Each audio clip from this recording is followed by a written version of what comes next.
Assalamu alaikum, dear friends and students. Today we will discuss the synthesis of aldehydes and ketones. These are the synthetic routes.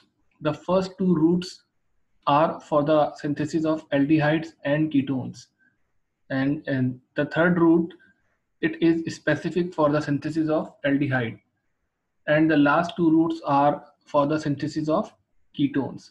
So now let us begin our lecture in detail. Let us start with the oxidation of primary or secondary alcohol. Well, if we have the primary alcohol and if we treat with a mild oxidizing agent, the final product will be aldehyde.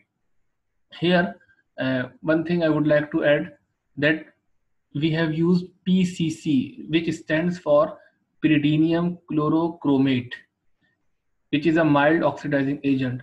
If we used potassium permanganate, the reaction product would be the carboxylic acid, because potassium permanganate is a strong oxidizing agent. But we have to stop our reaction at the aldehyde level, so we used a milder oxidizing agent. And if we had the secondary alcohol, so the product would be the ketone, not the aldehyde. So based on different starting materials, we have different products with the same oxidizing agent. And for the tertiary alcohol, the reaction does not proceed. The reaction does not proceed with the oxidation. For the examples, and this is the primary alcohol, so it must give the aldehyde using the mild oxidizing agent. Again, this is a primary alcohol, so it will again give the aldehyde. And remember, the only transformation that is occurring is at this alpha carbon, not on this side chain. So whatever the side chain is, it will not affect the final product. And if we have the ketone, the secondary alcohol, then the product will be the ketone, irrespective of the other groups. Now, the second way to make the aldehyde or ketone is the ozonolysis of alkenes. For this, we have a general structure of alkene, and if we treat the ozone followed by the treatment with the triphenyl phosphine or dimethyl sulfide or zinc, we have two carbonyls. Here, in fact, we have the cleavage of this carbon-carbon double bond.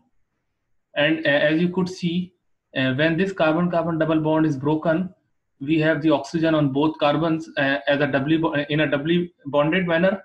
So it will be a ketone, the black one, because assume this is a carbon chain. This R and this R prime is also another carbon chain. But for the right hand part, that is red in color, we have the hydrogen here, so it will be the aldehyde. So in summary, if we have the tetra substituted alkene, we will get two ketones.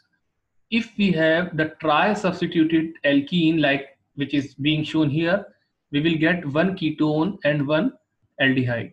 And if we have the cis or trans alkene with the two hydrogens on both carbons, doubly bonded carbons, we will have the 2 moles of aldehydes. And if we have the two hydrogens on the same carbon, that is if we have the terminal alkene, so our one product will be the formaldehyde.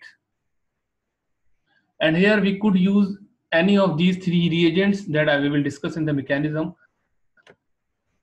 So let's start the mechanism. The first step is the reaction of the ozone with the alkene. And this is the structural formula of ozone.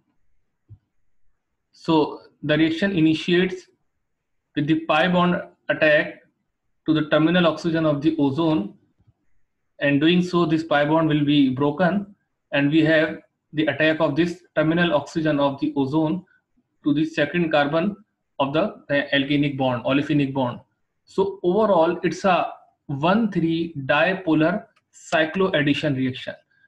It's dipolar because we have two poles. This is one pole and this terminal is another pole, and it's a cycle formed for this particular reaction. So this particular step is called 1,3 dipolar cycloaddition reaction.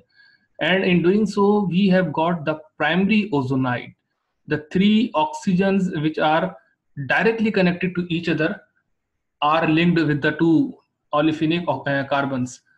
And remember, this primary ozonide is very much unstable and will not survive for a longer time. And in fact, it is explosive in nature.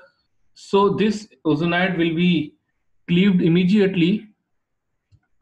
How it will cleave? So this bibond, this lone pair of oxygen will share its pair of electron between this carbon and oxygen to have the double bond. In doing so, this CC bond will be broken, and we have the carbonyl here. And then this oxygen-oxygen bond, which is a weaker bond, will also be broken, and we have the negative charge here. And this oxygen will be having the positive charge.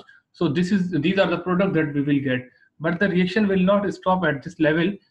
In fact, this is again a reactive intermediate. So we will have again a 1,3 dipolar cycloaddition, but this time we will get the other regioisomer, and this ozonide, this time it is called the secondary ozonide. If you compare the primary ozonide with the secondary ozonide, you will see the difference.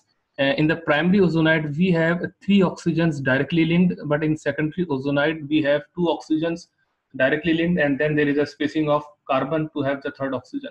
So secondary ozonide is somehow stabler than primary ozonide, although the secondary ozonide is also very unstable, but at least it may survive for a little time as compared to the primary ozonide. Well, then it's a second step, the triphenylphosphine that we have used. In fact, this oxygen-oxygen bond will be broken because it's a weaker bond, and then in doing so, this CO bond again, this CO bond will also be broken, and then this CO bond will also be broken, and the sigma electrons of this CO bond will anchor into the empty p orbitals, p orbital of the phosphorus, and then the lone pair of phosphorus in return attack to this oxygen. So in this mechanism, in this particular step, this phosphorus atom is serving as both the electrophile and the nucleophile. It is electrophile because of the empty orbital. It is nucleophile because of the lone pair of electron. So we will get the 2 carbonyls here and this species. And remember, the driving force for this particular reaction is the formation of this phosphorus oxygen double bond. So at this stage, I would like to add, what if we used the zinc or dimethyl sulfide, which is shown here, zinc or dimethyl sulfide instead of triphenyl phosphine. So all the steps would remain same definitely, but in the end, suppose this is not the triphenyl phosphine, but it is SME2, that is dimethyl sulfide. So the steps will remain same, only our final product will be the sulfur double bonded oxygen and the 2 methyls here. And if it were zinc, we would have the zinc oxide as the byproduct. So we may use all 3 reagents, any of the 3 reagents for the collapsing, for the cleavage of this secondary ozonide and acquiring the final product. So these are some examples of the ozonolysis of alkene to have the carbonyl species. We have this time we have taken the dimethyl sulfide, and you could see there is a cleavage between this carbon-carbon double bond, and we have the ketone here on the left hand side and the aldehyde on the right hand side, and obviously the total number of carbons will remain the same. Let us take one more example, and as we discussed, if there is a terminal alkene, the double bond at the end of the carbon chain will give the formaldehyde as one of the products. More examples, if we have this cycloalkene, we will have this dicarbonyl compound, and if we have this alkene, we have the 2 carbonyl compounds. One is ketone from the right hand side, the red one, and one is aldehyde from the left hand side, the blue one.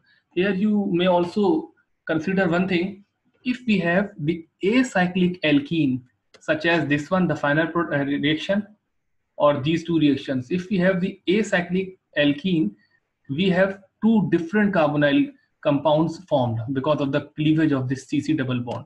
But if we have the cyclic alkene, we will not get the 2 different compounds. We will get the same compound, only one compound with the 2 carbonyl groups.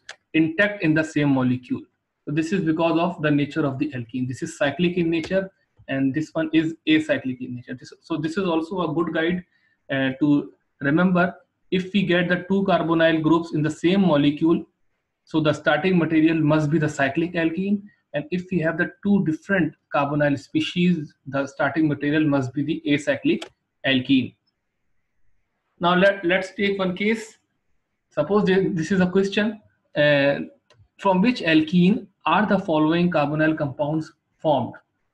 So we have to consider the starting material that must have been used to have these two carbonyl species. So all we need to do is to rejoin the two carbonyl to see what is formed. So if we just rejoined, theoretically, we may see that these two carbonyls were synthesized from this olefin, which is being shown here.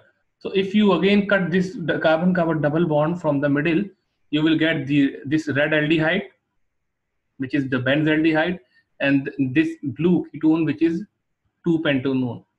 So this is how we may analyze what the starting material could be. Let's take more synthesis. Now this time, this reaction that we are going to discuss is specific for the synthesis of aldehydes. Aldehydes may be synthesized by the reduction of acid chlorides, esters, and nitriles.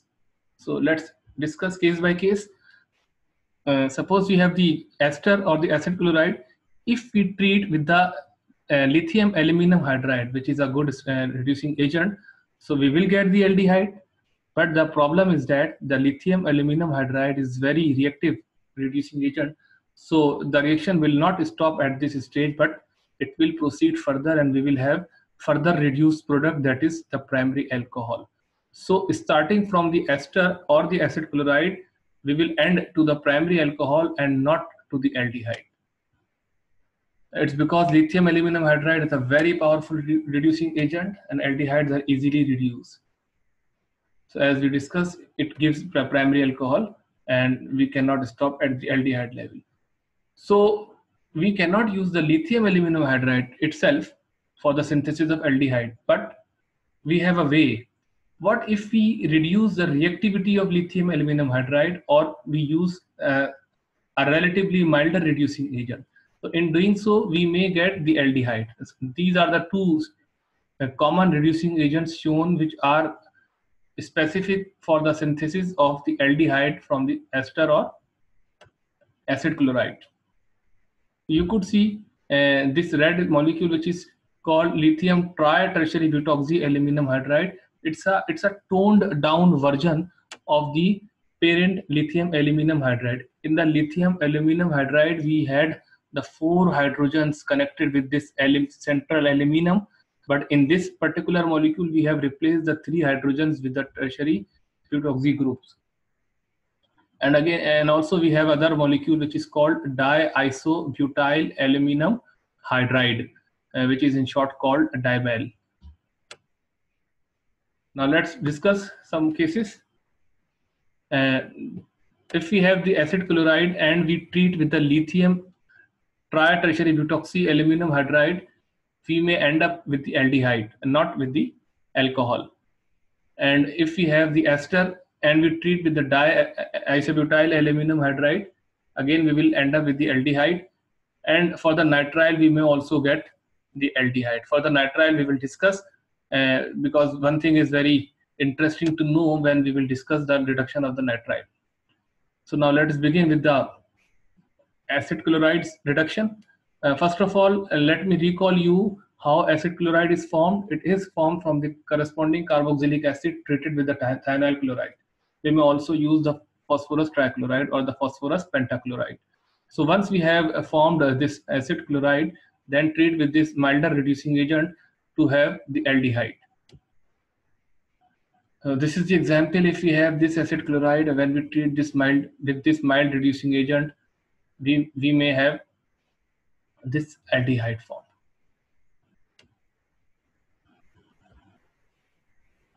Now let's see the mechanism of this reduction of acid chloride with the toned down version of lithium aluminum hydride, which is called tri-tertiary butoxy aluminum hydride.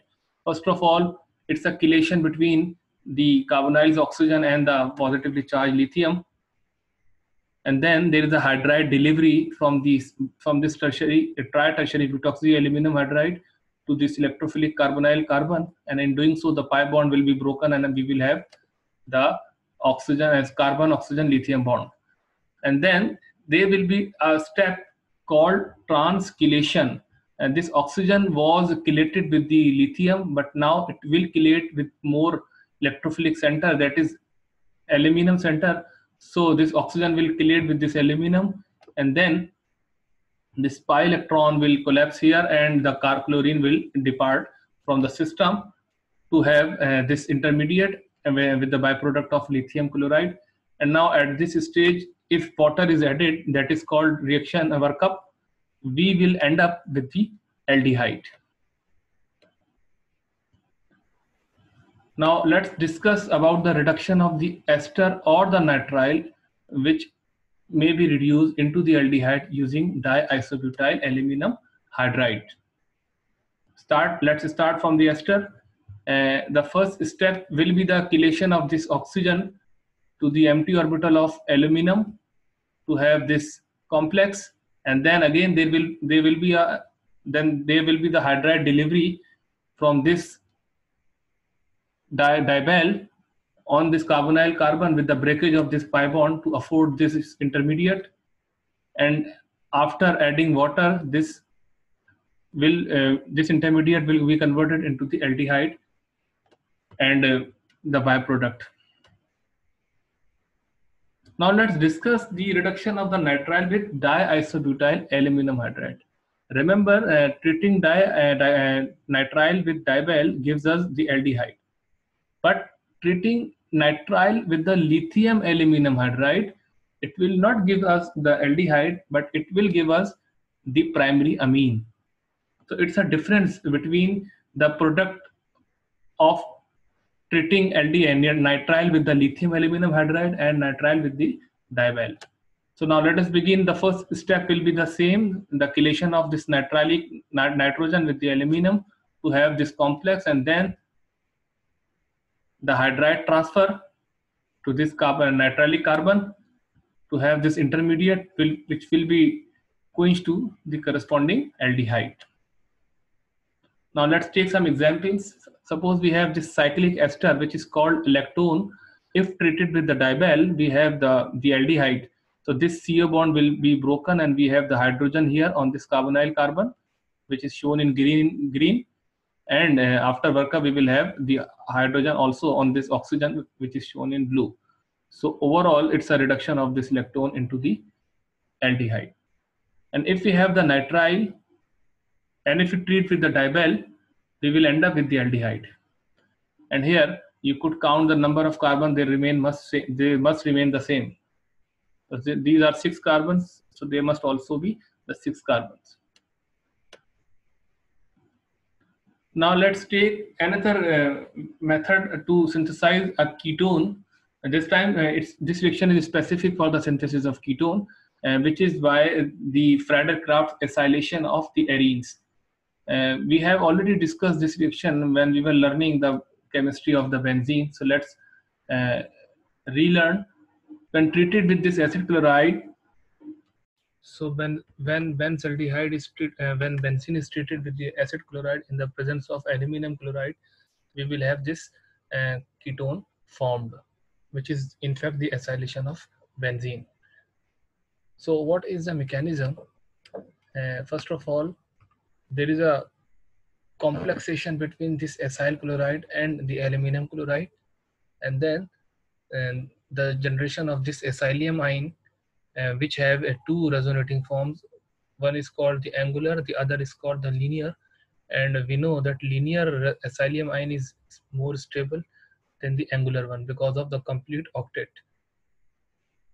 Well, when once acylium ion, that is the very reactive electrophile, has been generated, there will be a nucleophilic attack of the benzene on this acylium ion to have this intermediate, which has the positive charge on the adjacent carbon. So this positive charge is delocalized on three different carbons. So this pi bond moves here, we will have the positive charge here. When this pi bond moves here, we have the positive charge here. So these three resonating forms are called the sigma complex or the valent intermediate. And these are the resonating forms of the adenium ion. Well, once we have this chlorine group attacked, sorry, this hydrogen group attacked, we have the double bond here to have the final product. So this step will occur very fast, because in this step we are going to have the restoration of the aromaticity. So overall we have the acyl group installed on the benzene ring, that is called the ketone. Friedel-Crafts acylation can also be carried out using carboxylic acid anhydrides. This is called the carboxylic acid anhydride, and this group, which is highlighted in blue, will be installed on the benzene ring to have the ketone. And the mechanism is very much similar as we discussed for the acid chloride. There will be the complexation, and then there will be the generation of the acylium ion, which will be immediately attacked by the benzene, and after having the resonating forms, we will have our final product as we discussed. Now let's discuss another method to have the ketone, that is by the reaction of this organometallic compound with the nitriles. So if we have the nitrile treated with the organometallic, in here we are referring whether this organometallic to be the organolithium or the organomagnesium. In the presence of ether as a solvent, first of all we will have this imine intermediate, the deprotonated imine, and then after the workup we will have our final product, that is the ketone. So now let's take some real examples. Suppose we have this nitrile, when treated with methyl lithium, we will have the ketone formed, and this is called the methyl ketone. So whatever the alkyl or the aryl part you take here will be attached to this nitrilic carbon, and there will be the carbon oxygen double bond. So assume we have taken this time the vinyl magnesium bromide. This is called the vinyl group. So this vinyl group attaches to this carbon. So we have this ketone formed. So thank you for watching the video. In the next video, we will discuss different reactions of aldehydes and ketones.